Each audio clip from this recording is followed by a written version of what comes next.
Hello everyone. Yes, आज की video में हम पढ़ेंगे पाठ नंबर 11 रहीम के दोहे। लेसन पढ़ने से पहले हम वर्ड मीनिंग डिस्कस कर लेते हैं। फर्स्ट वर्ड हमारा है तज, छोड़ना। सरवर, सरोवर। पर काज, दूसरे का काम। संचयी, संचय, इकट्ठा मतलब। सुजान, बुद्धिमान। में, मेघ, बादल। बादर, बादल। अब हम लेसन रीडिंग करें। रहीम के दोहे, ये एक प्रकार की कविता की पंक्तियाँ भी हैं। तो इसमें हम पहले प्रसंग लिखेंगे।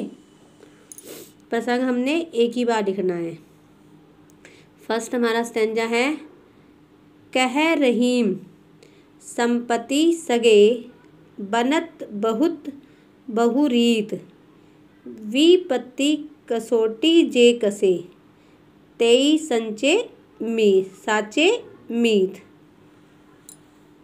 तो हम पहले प्रसंग लिखेंगे। संकेत में क्या लिखेंगे? ही रहीम, सांचे मीत। और प्रसंग में लिखेंगे हम प्रस्तुत दोहा या प्रस्तुत पंक्तियाँ हमारी पाठ्य पुस्तक वसंत भाग 2 में संकलित रहीम के द्वारा रचित रहीम के दोहों में से ली गई हैं। पंक्तियां हैं तो ली गई हैं और दोहा है तो लिया गया है। इस दोहे में रहीम जी क्या कहते हैं? रहीम जी ने सच्चे मित्र के बारे में बताया है। स्टार्ट करें। अब हम करेंगे सरलार्थ व्याख्या।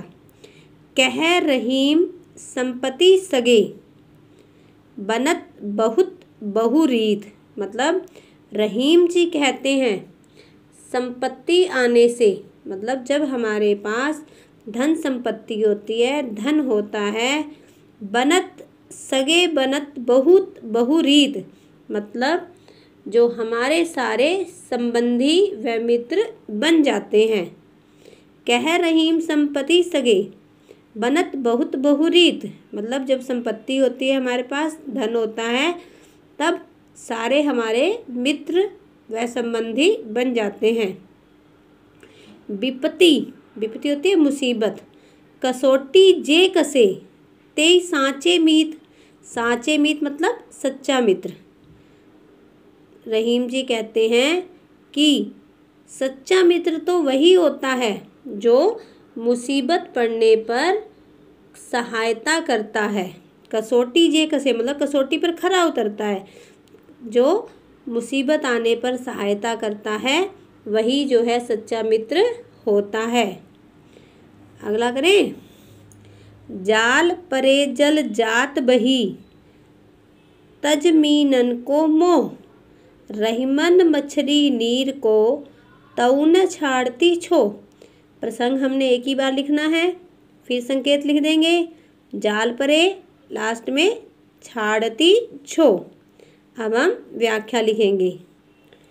इन पंक्तियों में रहीम जी कहते हैं जाल परे जल जात बहे, मतलब जब मछलियों को पकड़ने वाला जाल जब जाल में डाला जाता है, जल में, वो जल जो है जाल में से बह जाता है, निकल जाता है। तज मीनन को मोह, तज छोड़कर, मीनन मछली का प्रेम को, मछली के मोह को त्याग देता है। वो मछली के साथ नहीं रहता, मतलब जब मछली और जो जल है जब जाल में बदलता है, वो पानी जो है, जल जो है, उसको त्याग देता है, जल को में से बह जाता है, मोह को त्याग देता है।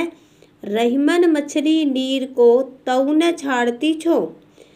रहीम जी कहते हैं लेकिन मछली जो है, जो अपने पानी के मोह को वो त्याग नहीं पाती, मतलब उसको जो है, उसको इतना मोह है कि उसके बिना तो वह अपनी प्राण तक दे देती है, मतलब जल से अलग होते ही वह मर जाती है।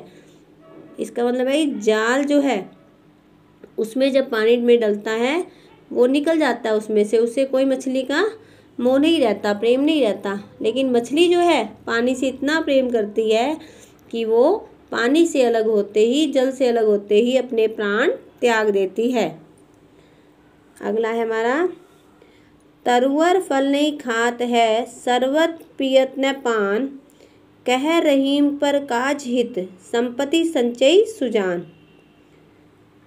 इस दोहे में कहा गया है तरुअर फल नहीं खात है। तरुअर होता है पेड़, पेड़ जो है अपने फल नहीं खाते। सरवर पियत न पान, और सरोवर जो है अपना पानी खुद नहीं पीता। कह रहीम पर काज हित, संपत्ति संचय सुजान। जो बुद्धिमान लोग होते हैं दूसरों के हित के लिए, दूसरों की भलाई के लिए ही धन वैभव जो है, धन संपत्ति इकट्ठा करते हैं ताकि उसका प्रयोग दूसरों की भलाई के लिए कर सके।